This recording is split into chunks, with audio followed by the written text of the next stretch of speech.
अस्सलाम वालेकुम। देखिए, आज हम इस वीडियो के अंदर अब हम डिस्कस करेंगे कि आपका जो कैरियर है उसको पेमेंट कैसे मिलेगी। ऑब्वियसली इसने इतना खज्जल होकर सामान उठाया है, एक स्टेट से दूसरे स्टेट लेके गया है और वो सामान डिलीवर हो चुका था। वो पेमेंट कैसे लेगा और उसको जब पेमेंट मिलेगी तो उसके बाद ही वो आपको पेमेंट करेगा।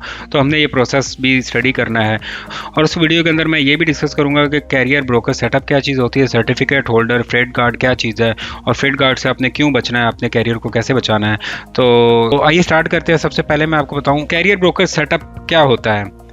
मैंने शायद पहले भी आपको एक्सप्लेन कर दिया कि फर्स्ट टाइम एक एक ब्रोकर है और आपका जो कैरियर है वो फर्स्ट टाइम करने लगे हैं। मतलब आपका कैरियर इस ब्रोकर का फर्स्ट टाइम लोड करने लगा है ना, जब पहले भी मैंने 2-3 दफ़ा एक्सप्लेन किया है, तो वो फर्स्ट टाइम एक एग्रीमेंट करता है, उससे कैरियर ब्रोकर सेटअप कहते हैं। तो सेटअप में सिंपल आपने सारी इन्फॉर्मेशन लिखनी होती है। कैरियर नेम ये है जो भी अलम पल्लम सारा कुछ ना, वो ऑनलाइन भी आजकल आ रहे हैं, तो ऑनलाइन में भी नेक्स्ट का बटन होता है, अनलेस वो हाईवे का सेटअप है। तो मतलब सिंपल आपने कैरियर की इन्फॉर्मेशन पुट करनी होती है और उसमें ऐड ऑन चीज़ डिस्पैचर के सेक्शन में अपना नाम अपना नंबर लिख लेना है। दैट्स ऐड ऑन चीज़ जो है जो नहीं होगी उसमें। और कैरियर सारा जो उसने अगर आपको एक पीडीएफ फाइल भेजी है तो उसमें सारा फिल करना है। 4 डॉक्यूमेंट जो मैंने आपको कहे थे वो 4 डॉक्यूमेंट अटैच करने हैं। 5 डॉक्यूमेंट हो गए, वापस ब्रोकर को ईमेल कर देनी है। या तो अगर उसने ऑनलाइन सेटअप दिया हुआ है तो आपने ऑनलाइन सेटअप जो है वो डायरेक्ट सारा फिल कर देना है। अब वो सारी डिटेल जो 4 डॉक्यूमेंट्स में थी वो ऑनलाइन आपने फिल करनी होगी। वो ऑनलाइन थोड़ा टाइम ज़्यादा लेता है क्योंकि इधर तो आपने सिर्फ एक पीडीएफ के अंदर कैरियर नेम फिट करना था और 4 डॉक्यूमेंट सेंड कर देने थे। लेकिन जब ऑनलाइन आ गया है तो उसमें वो एक एक चीज़ आपको मैनुअल लिखनी पड़ रही होगी, सारी कुछ ना, इंश्योरेंस कितनी है, ये वो, तो वो थोड़ा सा टाइम टेकिंग है, थोड़ा हेडेक है। लेकिन वो सिर्फ एक दफ़ा का है, ठीक है, वो बार बार नहीं करना होता, रिपीटेड नहीं है। अच्छा, नेक्स्ट जो है certificate holder, again this is again for the first time, ये भी पहली दफ़ा ही होगा। जो इसमें ये आ जाता है कि आपने जो इंश्योरेंस जो है ना डॉक्यूमेंट, एक प्रॉब्लम मैं उसकी रीज़न भी बताता हूँ। उसमें रीज़न ये है कि लोग फोटोशॉप करके भी ना भेज देते थे, ये हमारा सर्टिफिकेट होल्डर है, ये हमें इतनी इंश्योरेंस है, तो वो फिर काम इंडस्ट्री में ख़राब हुआ है। तो अब वो कहते हैं कि ब्रोकर कहता है कि जो इंश्योरेंस डॉक्यूमेंट है ये मुझे इंश्योरेंस कंपनी सेंड करे और उसमें नीचे मेरा नाम लिखा हो कि हम इसको इंश्योरेंस कवर करेंगे। ठीक हो गया। मैं क्विकली आपको एक इंश्योरेंस का डॉक्यूमेंट भी दिखा देता हूँ। इसमें यहाँ पे सर्टिफिकेट होल्डर यहाँ पे लिखा उस कंपनी ब्रोकर का, फॉर एग्जांपल TQL है, यहाँ पे TQL का नाम लिखा होगा। और मतलब इसमें ये इंश्योरेंस कंपनी बता रही है कि ये जो आपकी ट्रकिंग कंपनी है, ये वाला जो ट्रकिंग कंपनी है, इसको ये वाली इंश्योरेंस कंपनी जो है इंश्योर कर रही है, इंश्योरेंस दे रही है। और ये जो TQL सर्विस है, अगर इसका कोई नुकसान होता है तो वो हम भर देंगे। और वो ईमेल इन्होंने फॉरवर्ड कर देनी है। इसका तरीका आपको क्विकली बता दूं, यहाँ पे मैंने आपको कहा था जो ईमेल है आपने अपने पास नोट रखनी है। आपने इस ईमेल आपने ये कॉपी करनी है, ईमेल डालनी है, सब्जेक्ट लिखना है नीड सर्टिफिकेट होल्डर, ठीक है। फिर आपने लिखना है कि हमारा MC नंबर ये है, हमारा कंपनी नेम ये है। अपनी पर्सनल ईमेल से कर दो, कोई फ़र्क नहीं पड़ता। आप कैरियर नेम लिखोगे, उसका MC नंबर लिखोगे, need certificate holder for this carrier and broker name is this. आगे ब्रोकर नेम, सारी डिटेल ब्रोकर की बता दोगे और वो आगे ब्रोकर की ईमेल भी बताओगे कि send this certificate holder to this email. Broker की ईमेल आप दे दोगे, ऑफिशियल ईमेल होगी, आगे TQL लिखा होगा, जो भी इनकी मतलब आ रही होती है कंपनीज ना, वो आगे उनका नाम लिखा होगा। तो वो कोई मतलब वो डायरेक्ट उनको सेंड कर देंगे, आपका उसमें वो नहीं होगा। तो बड़ी स्पीड से ये काम होता है, टेंशन वाली कोई बात नहीं है। और आखिरी चीज़ क्विकली आपको एक्सप्लेन कर दूँ फ्रेट गार्ड के ऊपर। फ्रेट गार्ड कैरियर 411 रिपोर्टिंग होती है, ये एक फर्म है, रिपोर्टिंग करते हैं। ब्रोकर जो है वो कैरियर को रिपोर्ट कर सकता है। वो कैसे कर सकता है कि फॉर एग्जांपल आपने एक रेट बुक कैरियर से कमिट कर दिया, ठीक है जी मैं आ रहा हूँ, पिक करने आ रहा हूँ, और आप पिक करने नहीं पहुँचे नहीं और कैरियर को इन्फॉर्म भी नहीं किया कि मैं नहीं आ रहा पिक करने, आपने कोई और सपोज रेट उठा लिया, कुछ और कर लिया, तो वो फिर कैरियर 411 में आपको रिपोर्ट करेगा और वहाँ पे आपको फ्रेट गार्ड लग जाएगा। जब आपको फ्रेट गार्ड लग गया आपके कैरियर को, तो 90 डेज़ तक या 60 डेज़ तक, वो जितनी भी इसकी लिमिट है उतने दिन तक आपको कोई भी लोड नहीं मिलने वाला, कोई भी ब्रोकर आपको लोड नहीं देगा, क्योंकि आपने एक ब्रोकर के साथ इनका एका देखे कितना स्ट्रांग है कि वो अब आपको लोड नहीं देने वाले। सो आपने इस चीज़ को इंश्योर करना है, आपने इस चीज़ को इंश्योर करना है कि फ्रेट गार्ड ना लगे। मतलब देखें, हो सकता है आपका ट्रक जा रहा था और एक्सीडेंट हो गया, टायर पंचर हो गया, कोई मसला हो गया, तो वो एक सेपरेट चीज़ है, वो आपने फ़ौरन ब्रोकर को बताना है, ये मसला हो गया, पिक्चर सारी सेंड कर दी। जो नेचुरल है उसकी बात नहीं है, अननेचुरल मतलब आपने एक लोड बुक किया, अच्छा नहीं लगा, एंड टाइम पे आपने कैंसिल कर दिया और आप आगे चले गए हो, कोई और लोड कर रहे हो, तो तब लगने के चांसेस होते हैं। और वो वैसे भी नहीं लगा देते, वो पहले ईमेल करते हैं, बाकायदा डिफेंड करने का ऑप्शन देते हैं कैरियर को, भाई ये आपके खिलाफ कंप्लेन आई है, ये बताएं सही है कि नहीं। और अगर तो जस्टिफाई हो जाता है तो फ्रेट गार्ड नहीं लगता, अगर नहीं जस्टिफाई करते हैं तो फ्रेट गार्ड लग जाता है। चले जी क्विकली अब हम आ जाते हैं पेमेंट प्रोसेस के ऊपर। कैरियर जो है वो पेमेंट लेगा कैसे। देखिए शिपर ने पैसे देने होते हैं ब्रोकर को।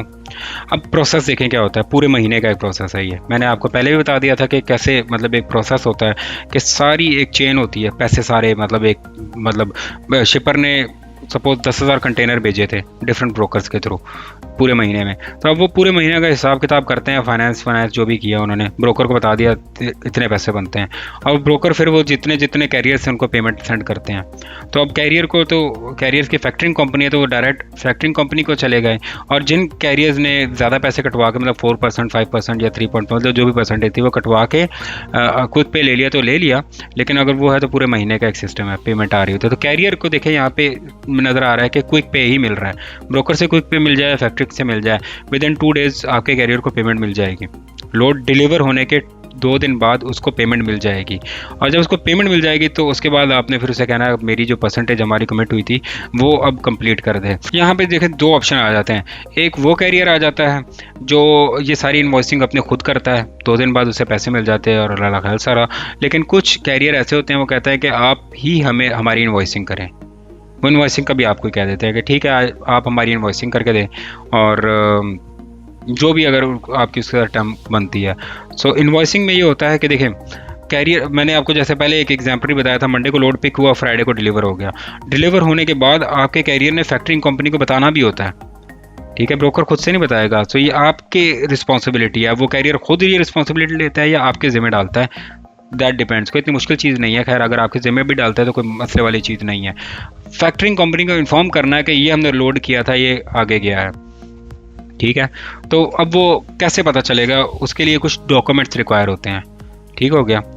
ये पेमेंट्स के हवाले से तो खैर मैंने आपको एडवांस बता दिया है कि किस किस टाइप की पेमेंट्स होती हैं। अच्छा कैरियर कैसे पेमेंट लेगा वही मैं बता रहा हूँ। फैक्टरिंग कंपनी को उसने कुछ डॉक्यूमेंट सेंड करने होते हैं। सबसे पहले तो रेट कॉन सेंड करनी होती है, रेट कन्फर्मेशन, वो मैं आपको बताता हूँ क्या होती है। Second bill of lending, third proof of delivery, fourth उसने अपना इनवॉइस जो है वो कंपनी को सेंड करनी होती है, फैक्टरिंग कंपनी को, या फिर अगर तो ब्रोकर को सेंड कर रहा है फॉर क्विक पे तो अगेन यही rate con, bill of lading, proof of delivery, invoice और वॉइडेड चेक। अब ऑब्वियसली जब वो ब्रोकर को सेंड कर रहा है तो नोटिस ऑफ असाइनमेंट नहीं, तब वो वॉइडेड चेक सेंड कर रहा है। सो ये एट द एंड है। अगेन अगर तो आपका कैरियर आपको कहता है मेरे लिए खुद करो, तो इतनी मुश्किल चीज़ नहीं है। सबसे पहले रेट कॉन तो आपको तब मिलती है जब आप रेट ब्रोकर से, वही जो मैंने आपको बताया ना ब्रोकर से बुक वाली बात हो गई, जो आप रेट ऑप्शन देख रहे हो सारा मैंने आपको बताया कि कॉलिंग कर रहे हो करके ऑब्वियसली आएगा, थ्योरी से नहीं आएगा, आपको करके ही आएगा। तो आपने कॉल किए, लोड बुक किए, आपने कॉल करके लोड बुक करी जा रहे हैं आप, तो जब आपकी कंफर्मेशन हो गई, लोड बुक करने के बाद लोड कंफर्म हो गया, तो वो आपको एक रेट कॉन सेंड करेगा, दैट मीन्स रेट कंफर्मेशन। उसमें सारी डिटेल लिखी होगी फ्रेट की, कहाँ से मूव हो रहा है, कितने बजे पिक हो रहा है, वेट क्या है, वगैरह वगैरह सारी डिटेल उसमें लिखी होगी और साइन करना होगा, ठीक है। That's called rate con. वो रेट कॉन आपका कैरियर जो है वो लेगा और शिपर पे जाएगा, क्योंकि ईमेल के थ्रू उसको सेंड की गई है, ठीक है। और वो हो सकता है उसका प्रिंट ले ले कहीं पे, वो शिपर के पास वहाँ पे प्रिंट वाले वो भी ऑप्शन अवेलेबल होते हैं, नहीं तो फ़ोन पे भी दिखा सकते हैं मे बी, जो भी उनका प्रोसेस है, क्योंकि हम तो ऑफिस वाले हमें क्या पता वो किस तरीके से कर रहा होता है। बट सम वट वो रेट कॉन जो है वो लेके जाता है शिपर में और दिखाता है कि ये मेरे पास रेट कन्फर्मेशन है, ये फ्रेट के ऊपर कंसाइनमेंट नंबर भी इसके ऊपर लिखा होगा, ये कंसाइनमेंट मैं पिक करने आया हूँ। तो जो शिपर हैं वो सारी कंसाइनमेंट इसके ट्रक पर लोड करवा देंगे। जब वो लोड करवा देंगे, अब देखें रेट कॉन चाहिए थी शिपर को दिखाने के लिए कि ये फ्रेट मैंने लेना है, this is the confirmation of this. तो वो फ्रेट लेके आके जब वो ट्रक पे लोड करवा देंगे तो फिर वो लोडिंग के दौरान एक एक चीज़ पे मार्क, जैसे आपने देखा भी होगा, वो एक एक चीज़ पे चेक लगा रहे होते हैं कि हाँ भाई ये पैलेट है, ये आ गया, ये आ गया, ये आ गया, सारी चेकिंग हो रही होती है। और वो जब कंप्लीट हो जाता है तो वो उसे बिल ऑफ लेडिंग कहते हैं। ठीक है, सारा सामान ट्रक पे लोड हो चुका, उसमें भी अगेन वो सारी चीज़ें डिटेल लिखी होती है, कौन सा क्या वेट था, कितना डायमेंशन वगैरह ये वो ना। और अगर कोई चीज़ टूटी वगैरह कोई भी मसला है तो आपने पहले एडवांस में उसमें ही लिख के बिल ऑफ लेडिंग में ही साइन दोनों साइडों से ले रहे होते हैं तो बताना होता है कि क्या क्या चीज़ है, कैसे कैसे है।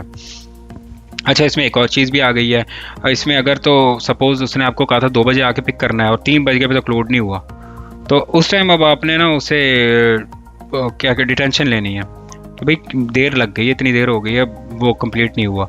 या सपोज़ आप वहाँ 2 बजे आके पहुँचे हो, ठीक है, और वो कहते हैं कि लोड कैंसिल हो गया। अब आके आप पहुँचे हुए और लोड कैंसिल हो गया, तो फिर आप उसे टोनू लोगे, TONU, truck order not used. तो अगर वो ट्रक आपका नहीं यूज़ कर रहे और आपको रेट कॉन मिली हुई है तो फिर आपको वो कुछ पेमेंट देगा। अगर छोट बॉक्स ट्रक है तो 150 होंगे, और अगर बड़ा ट्रक है तो वो 150, 200, $250 डिपेंडिंग आप कितने दूर से आए हो जो भी है, तो वो अब तब आपको पे करेगा, फ़ाइन है। सो वो बिल ऑफ लेडिंग अगेन वही उसमें ही आ जाता है कि अगर आपको नहीं मिला तो फिर आपने ये सारा करना है। रेट कॉन तो आपके पास ऑलरेडी मौजूद है। तो एनीवेज, जब सामान लोड हो गया, पहला रेट कॉन था आपके पास सामान पिक करने के लिए, सॉरी हाँ, शिपर को दिखाने के लिए। सेकंड, बिल ऑफ लेडिंग, सारा सामान पिक होके ट्रक में आ गया। थर्ड, जब ट्रक वहाँ पे रिसीवर पे पहुँचता है और सारा सामान उतार देता है। जब उतरता है तो वो फिर प्रूफ ऑफ डिलीवरी आपको रिसीवर देता है कि हाँ भाई ये सामान हमारे तक पहुँच गया, इतने बजे पहुँचा था, ये टाइम था, इतने बजे चेक इन हुआ, इतने बजे सामान उतरना शुरू हुआ, इतने बजे, वो सारी डिटेल उसमें लिखी होती है। और अगर कोई डैमेज डूमेज है सारा कुछ वो उसमें मार्क कर लेते हैं। So this is the proof of delivery. अब आपके पास तीनों चीज़ें आ गई कि मेरे पास मुझे फैक्टरिंग कंपनी को बताने के लिए ये मुझे ब्रोकर ने रेट कॉन दी थी, ये मैंने सामान पिक किया था, ये मैंने ड्रॉप ऑफ किया था, 3 डॉक्यूमेंट्स पूरे हो गए। अब आपने खुद से एक इन्वॉइस जनरेट करनी है। ठीक है, एक इन्वॉइस आपने जनरेट की, ठीक है, ऑनलाइन इन्वॉइस मेकर बनते हैं। आपने एक इन्वॉइस बनाई और वो फैक्टरिंग कंपनी को सेंड कर दी, जो रेट कॉन पे अमाउंट थी वो अमाउंट। फॉर एग्जांपल, अगर आपको ब्रोकर ने फ्यूल एडवांस दिया हुआ था तो फिर आपने वो फ्यूल एडवांस माइनस करके बाकी इन्वॉइस करनी है। समटाइम्स होता है लोड बड़ा है, सपोज 5-6 हज़ार है और 3,000 माइल है और 5-6 हज़ार या 7,000 डॉलर्स का वो लोड है, तो उस टाइम वो आपको 1,000, 1,500, 2,000 का एडवांस फ्यूल एडवांस दे देंगे कि फ्यूल का खर्चा वो आपको एडवांस में पकड़ा देंगे। सो अगर सपोज 6,000 की रेट कौन थी, 3,000 माइल थे, 2,000 आपको आ चुके हैं फ्यूल एडवांस के मद में, बाकी 4,000 की आपने इन्वॉइस करनी है। तो 4 डॉक्यूमेंट्स पूरे हो गए। ठीक है, अगर तो फैक्टरिंग कंपनी को सेंड कर रहे हैं, 3 तो कंफर्म है ना, rate con, bill of lading, proof of delivery और उसके साथ इन्वॉइस भी, सॉरी 4 तो कंफर्म है। और अब अगर तो वो उसको जा रही है, ब्रोकर को जा रही है, तो ब्रोकर को आपने वॉलिड चेक भी साथ देना है, ये डिटेल है। और ब्रोकर को तो वैसे वॉलिड चेक आपने एडवांस में भी जमा कराया होता है। So that's it. उसके बाद आपने अपना एक इनवॉइस खुद से बनाए, भाई ये आपका मैंने लोड इधर से इधर का करवाया था, फिर इधर से इधर का करवाया था, उसकी रेट कौन ये थी और मेरे इतना % में इतना बनता है। तो आप अपना एक इनवॉइस सारी कंप्लीट जनरेट करोगे।